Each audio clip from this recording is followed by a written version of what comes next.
Les Chatburn Books, ce sont ces livres dont on a entendu parler et qu'il faudrait sans doute lire si on ne l'a pas encore fait. Ces livres qui nous sont transmis par toute notre culture, par toutes les cultures. Le Chatburn sur un bateau, sur un navire, c'est ce bel appareil de transmission par lequel le capitaine envoie des instructions très claires, non ambiguës, à ses mécaniciens pour leur permettre, en tout cas, de ne commettre jamais d'erreur, afin de garder le cap, le bon cap. Les livres de Chatburn, ce sont toujours ces livres qui sont présents à nos côtés. C'est notre patrimoine littéraire, celui qui nous permet de savoir où l'on va en sachant d'où l'on vient.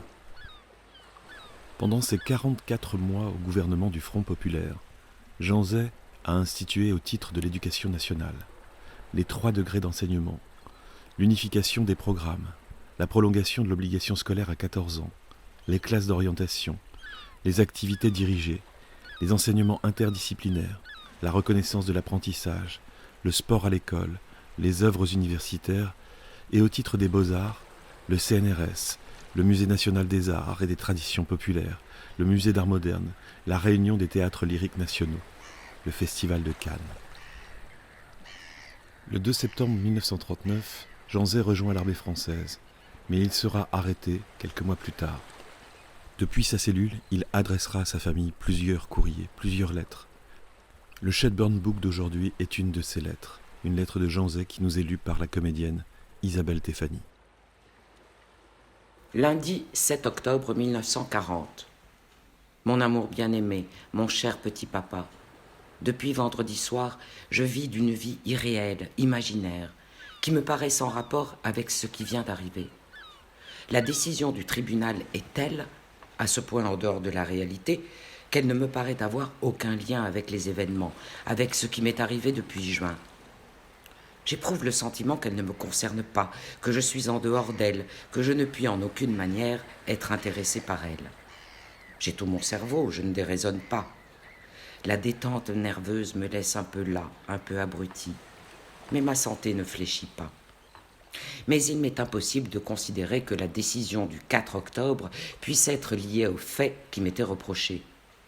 Les deux choses ont si peu de commune mesure qu'elles me paraissent étrangères l'une à l'autre.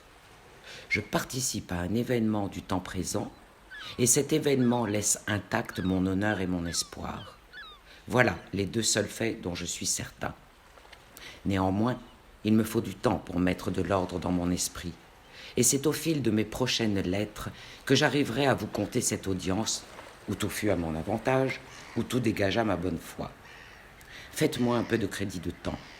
Notez bien que, sauf le 4 et le 5 octobre, je vous ai écrit, comme d'habitude, tous les jours. Dites-moi donc si vous avez bien reçu toutes mes lettres, c'est-à-dire une datée de chaque jour, sauf le 4 et le 5. De mon côté, je n'ai pas reçu de lettre de Madeleine datée entre le mercredi 25 septembre et le mardi 1er octobre. Peut-être sont-elles en retard. Jacqueline continue à venir me voir tous les jours. Varenne, venue samedi 2 fois, reviendra mercredi.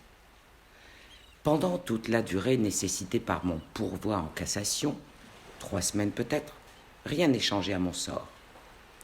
Ensuite, je ne sais ce qu'il adviendra de moi, puisque tout le monde ignore comment peut être appliquée cette peine politique, tombée en désuétude, et que le manque de liberté des maires, tant que la guerre n'est pas finie, empêche d'appliquer telle qu'elle fut définie par la loi de 1931, c'est-à-dire concession de terre et demi-liberté dans une île. Ce que fut ma nuit du 4 au 5 octobre, je préfère ne pas vous le dire.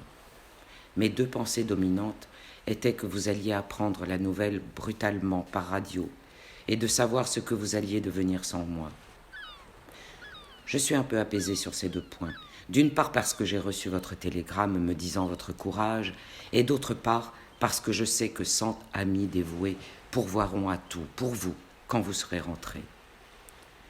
Dans la nuit du 5 au 6, par contre, j'ai dormi 10 heures comme une brute. La réaction. Depuis, Jacqueline, sur ma demande, m'a apporté un somnifère sans danger, et j'en prends chaque soir. Plus que les drogues, je suis soutenu par la pensée unanime sur mon destin. Il est impossible de rencontrer quelqu'un, quelle que soit son opinion, militaire ou civile, qui considère que ceci puisse avoir une durée. La justice sera rétablie vite. Quelques mois de patience. Voilà en particulier ce que disent tous ceux qui ont assisté à cette extraordinaire audience.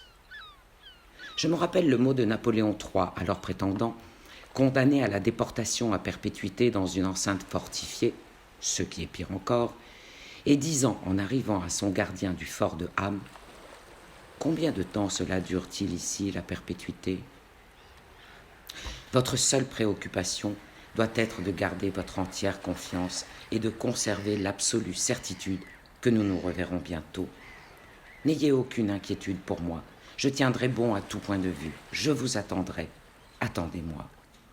Pour toi, ma petite Mado chérie, organise-toi simplement pour élever nos deux petits amours et me les garder en bonne santé, en leur parlant de moi dès qu'elles seront en âge de comprendre. » La sentence a dépassé son but. Elle a pris une signification éclatante. Depuis qu'elle a été rendue, je me sens encore plus sûr de mon innocence et de l'avenir. La justice qui m'est due est retardée, voilà tout. Mais rien ni personne ne peut rien contre la justice. Nous sommes comme tant de milliers de gens qui doivent subir une rude épreuve de patience avant de revoir des êtres chers. Que papa spécialement ne s'énerve pas, ne se tourmente pas. Il trouvera sans peine dans sa mémoire des souvenirs d'innocents auxquels leur honneur intact a été rendu avec éclat.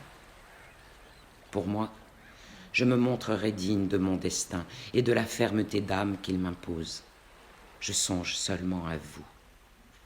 Dites bien à tous ceux qui vous entourent affectueusement combien je leur en suis reconnaissant et à quel point je sens leur sympathie lointaine parmi tant d'autres. Toutes ces sympathies unies font une force immense. Embrassez bien fort ma Catou et ma Léno, ainsi que papa. Et toi, mon amour chéri, attends-moi. Je t'aime plus que jamais. Jean.